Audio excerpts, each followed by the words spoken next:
Когда смотришь на эту картину, то можно подумать, что в лесу никого нет. Тихо, звери попрятались, птички улетели. Но вот, кто это бежит? Лиса! Это бежит лиса, машет своим пушистым рыжим хвостом.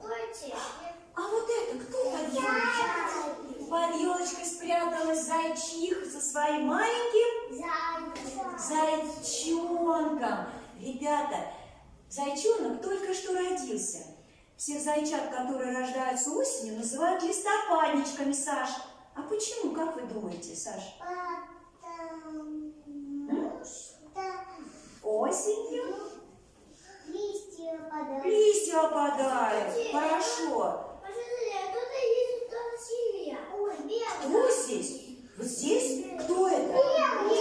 Белочка сидит. Белочка тоже готовится к зиме, да? Что она запасает себе на зиму? Орешки, а еще что? Шишки. Молодцы. А расскажите мне, пожалуйста, зайчик меняет свою шубку? Да. А какая у него шубка?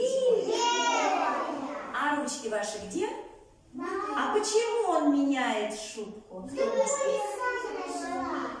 Вера?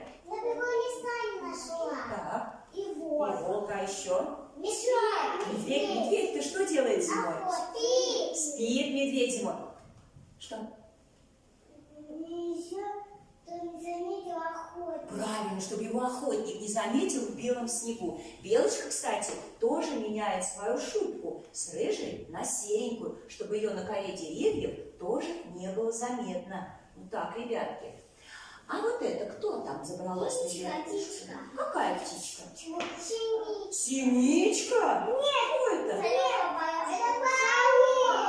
Сорока. Сорока, правильно, сорока. Как ее в народе, эту сороку называют?